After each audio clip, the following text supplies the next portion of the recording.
Hello everyone. आज हम discuss करते हैं ऑरा के बारे में। ऑरा क्या है? हमारा एक इनर ऑरा होता है और एक आउटर ऑरा होता है। तो जिसका inner aura outer aura strong होगा वो इंसान पॉजिटिव होगा, हेल्दी होगा और उसका जो सक्सेस लेवल होगा वो भी अच्छा होगा। क्योंकि जितना हम लोगों का ऑरा स्ट्रांग होता है और ऑरा हमारा हर क्षण प्रतिक्षण चेंज होता रहता है हमारे विचारों के द्वारा। जैसी हमारी मानसिक स्थिति, फिजिकल स्थिति होती है और हमारी स्पिरिचुअल डेवलपमेंट होती है, उसी हिसाब से हमारा ऑरा भी घटता बढ़ता रहता है। तभी हम बोलते हैं कि यदि आप रेगुलर रेकी कर रहे हैं तो ऐसा करने से आपका ऑरा इंक्रीज होगा। आप जल्दी जल्दी एनवायरमेंटल इश्यूज के कारण भी बीमार नहीं पड़ेंगे। तो आपको अपना ऑरा स्ट्रॉन्ग करना चाहिए।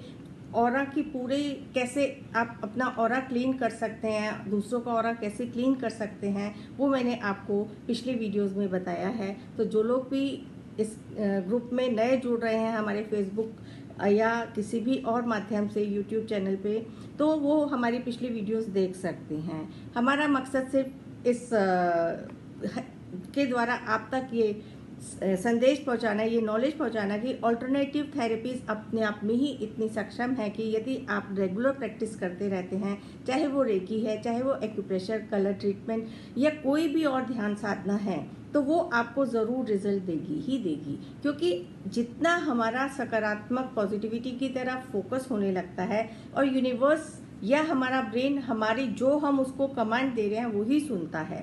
तो हम क्या कह रहे हैं, हमारे को हमेशा अपने इंटरनल टॉक्स पे ध्यान देना बहुत ज़रूरी होता है कि हमारा इंटरनल मनन क्या चल रहा है, हम अंदर क्या सोचते हैं। जब भी हमारा मन शांत होता है या कुछ हम विचार कर रहे होते हैं, कभी भी किसी का दिमाग बिल्कुल शांत या बिल्कुल ऐसी स्थिति बहुत कम लोगों में आ पाती है कि वो हमेशा बिल्कुल शांत बैठे। तभी मेडिटेशन में क्या कहा जाता है कि शुरू में विचार आ रहे हैं, आएंगे जाएंगे, आप सिर्फ ध्यान लगा के शांत मन से सिर्फ अपनी श्वासों पे ध्यान दें और धीरे धीरे आप विचार भी आने आपके बंद हो जाएंगे जब आपको अपनी ब्रेथ को ही कंट्रोल करना और ब्रेथ पे ही फोकसिंग करना आ जाएगा। तो ये छोटी छोटी से टिप्स होते हैं जो आपको शेयर किए जाते हैं।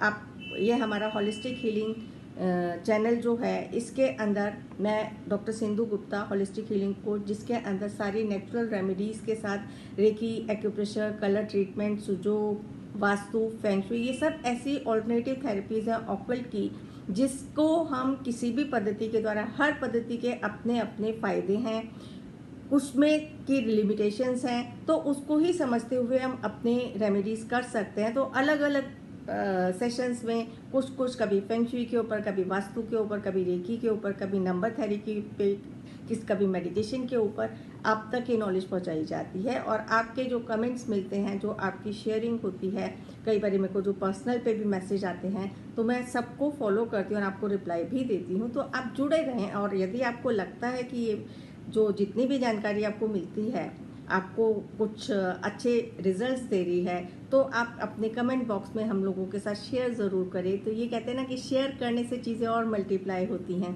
हम लोगों को कहते हैं इंट्यूटिव गाइडेंस या और कई नई चीज़, या आप क्या चाहते हैं और जानने के लिए, तो हमारे को भी टॉपिक मिलता है आप तक वो संदेश पहुंचाने का।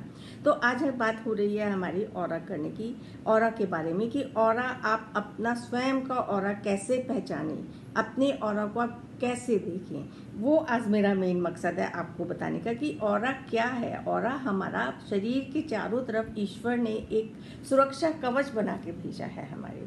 तो जितना हमारा सुरक्षा कवच स्ट्रांग होगा उतना ही हमारी हीलिंग एनर्जी हमारे अंदर पॉजिटिविटी, हेल्दी रहने की क्षमता, सक्सेस की क्षमता हमारे अंदर भीतर रहेगी। और जितना हमारा ऑरा वीक होगा, लीकेज होगी हमारे ऑरा में, उतने ही हमारे लाइफ में हर्डल्स होंगी, आप ये मान के चलिए।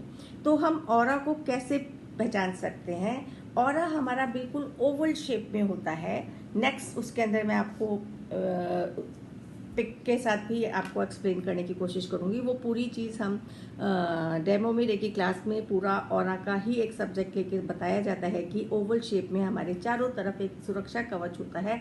आप लोग यदि किसी भी भगवान को देखें, फोटो देखें, तो उनका ऑरा चारों तरफ आपको एक प्रकाश नजर आता है, तो वही प्रकाश हम सबके चारों तरफ है और उस प्रकाश को आप लोग सब देख सकते हैं, लेकिन उसके लिए आपको प्रैक्टिस करने की ज़रूरत है। कई बारी सेशंस के दौरान यदि किसी से हम पूछते हैं और ऑरा की झलक हमें मिल जाती है आपके अट्यूनमेंट करते में या आपको क्लास लेते में, जब उनको बताया जाता है तो पूछते हैं कि ऐसा आपको कैसे पता लगा, या ऑरा के ज़रिए ही हम उनकी पर्सनैलिटी को डिस्कस करते हैं, क्योंकि हर चीज़ हमारा ऑरा बोलता है, हर ऑरा का कलर होता है, हर ऑरा के कलर के कुछ मतलब होते हैं। हम जिस फील्ड में होंगे उससे रिलेटेड ही हमारा ऑरा ज़्यादा प्रोमिनेंट होता है।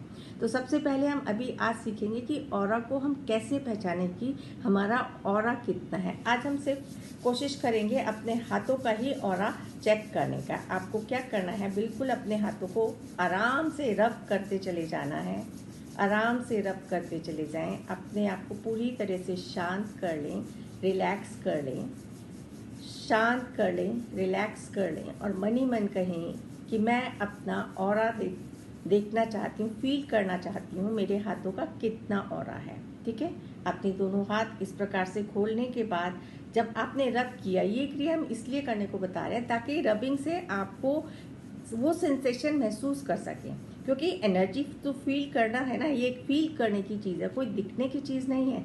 जब आप क्लैरवेंट बन जाएंगे बाय रेकी प्रैक्टिस और मेडिटेशंस, तो आप इस चीज़ को कर पाएंगे। तो जब हम को अपना ऑरा चेक करना है, अपने क्या करना है, अपने दोनों हाथ थोड़े दूर कर लें। तो जितना दूर करेंगे, जितनी आपको क्षमता है, क्योंकि आपको खुद ही खिंचाव पता चल जाएगा कि आपका ऑरा कितना है। आपका हाथ पीछे नहीं जा रहा या आगे नहीं जा रहा है। रबिंग के बाद आपने कप शेप में इस तरीके से अपने हाथों को रखना है, फिर धीरे धीरे अपने हाथों को आगे लाना है, धीरे धीरे अपने हाथों को आगे लेके आना है। ये मैं आपको बता रही हूँ, अदरवाइज ऑरा तो मेरा ऑरा तो मेरे हाथों में आ चुका है। तो ये आपने धीरे धीरे अपना, जहाँ पे आपको लगे कि आपका हाथ आगे बढ़ना रुक गया है, फिर आप धीरे धीरे इस प्रकार से अपने लेफ्ट हैंड पे राइट हैंड से धीरे धीरे घुमाएं और ऐसे ही लेफ्ट हैंड से राइट हैंड पे धीरे धीरे घुमाएं।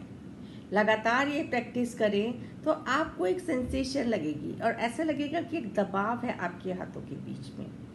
इसका मतलब क्या कि इतना ही ऑरा आपके इस हाथ का इतना है, क्योंकि वो हाथ आप इस हाथ के ऑरा के अंदर एंटर ही नहीं कर पा रहा है, एक पुशिंग लग रही है, जैसे कि पीछे की तरफ आप जा रहे हैं। इसी प्रकार से इतना ऑरा हाथों का होता है। तो ये तो हुआ हमारा हाथों का ऑरा। हम कैसे चेक कर सकते हैं अपनी रेकी हीलिंग करने से पहले, या क्योंकि देखिए जितना हम इस प्रैक्टिस में होते हैं इतना ही हमारा ऑरा लेवल बढ़ता चला जाता है। और यही ऑरा लेवल यदि हम घट भी इमीडिएटली जाएगा, यदि आप स्ट्रेस में आ जाएं, गुस्से में आ जाएं। आपने देखा होगा तभी कि गुस्सा कर रहे हैं तो आपकी सोचने समझने की शक्ति खत्म हो जाती है और उस टाइम पे आप जो भी डिसीजन लेंगे वो गलत होता है।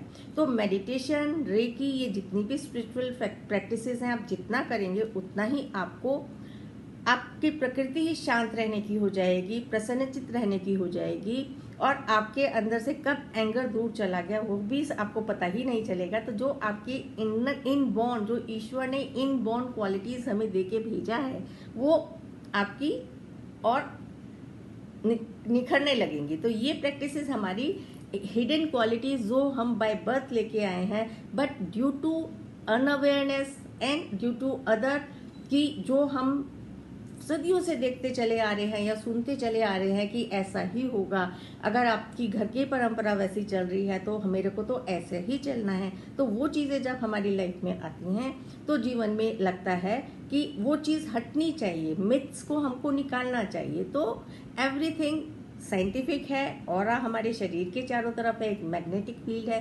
क्लैरेंट फोटोग्राफी से आप अपने ऑरा को देख भी सकते हैं। बीमार ऑरा की फोटो और हेल्दी ऑरा की फोटो देख के आपको समझ आ जाएगा और आपके शरीर में कहाँ पे कमजोरी है, कहाँ पे बीमारी है, किस ऑर्गन में बीमारी है। ये तो अभी हमने अपने हाथों का ऑरा चेक किया। अगली कड़ी में आपको अपने हर चक्र का ऑरा आपको चेक करना बताऊंगी। तो हर चक्र का ऑरा जब आप चेक करेंगे, क्योंकि सब जगह आपको आपका हाथ समान नहीं जाएगा जिस तरह से हम अपना ऑरा चेक करते हैं, तो जब समान नहीं जा रहा है तो इसका मतलब आपका कौन सा चक्र ज़्यादा एक्टिवेटेड है और कौन सा चक्र कम एक्टिवेटेड है, वो हम अगली कड़ी में जानेंगे। बहुत छोटी छोटी वीडियोस बनाने के बाद आपके साथ शेयर कर रही हूँ ताकि आप इस जानकारी को, रेकी क्लास में तो दी ही जाती है, बाकी इस जानकारी का फ़ायदा आप बाद में वीडियो देख के और अच्छे से समझ के इसकी प्रैक्टिस कर सकें। ये मेरे सभी उन रेकी चैनल्स की फरमाइश पे कि मैम हम आपके साथ जब करते हैं तो हमारे को बहुत अच्छी अनुभूति होती है, लेकिन जब हम बाद में स्वयं करते हैं तो हमें नहीं पता चलता कि हम क्या करें या कैसे हम करें। तो ये चीज़ें देख के वो आप जब इस वीडियो को चला के बार बार अपनी प्रैक्टिस करेंगे तो, और वीडियो को आपने पूरा चला के अंत तक सुनना है और प्रैक्टिस करनी है, तभी आप इस विद्या का और इस चीज़ का अपने अंदर समा पाएंगे। तो मेरा मोटिव यही है कि आप इस प्रैक्टिस में परफेक्ट बने। आपको परफेक्ट बनाने के लिए ही मैं ये वीडियोस बना रही हूँ और जो आपके साथ शेयर करती हूँ, जो हम रेकी क्लास में भी सिखाते हैं आपको प्रॉपर पूरा। और रेकी आप मान के चले, जब तक आपका शक्तिपात नहीं होगा, एनर्जी आपके अंदर ब्लॉक रहती है। आफ्टर एट्यूनमेंट ये एनर्जी आपकी एक्टिवेट हो जाती है। कुछ लोगों का मानना है कि हम अपने आप भी कर सकते हैं, तो देखिए हर एक की अपनी मान्यता है, अलग अलग मान्यता है। हमने जिस पद्धति से मास्टर उसूई से, जो जापानीज गुरु थे जिन्होंने इस पद्धति की शुरुआत की, हमने ये शिक्षा उनसे ली, तो हम उन्हीं की पद्धति को फॉलो कर रहे हैं कि अट्यूनमेंट इज मस्ट। बाकी सब अदर मास्टर्स की अपनी अपनी चॉइसेस है और अपने अपने विचार होते हैं, तो अपने विचारों को ही हम मान के चलते हैं। तो ये एक बहुत ही, मेरे को तो बहुत अनमोल चीज़ लगती है। आपको कैसी लगती है आप लोग सब कमेंट बॉक्स में बताएं।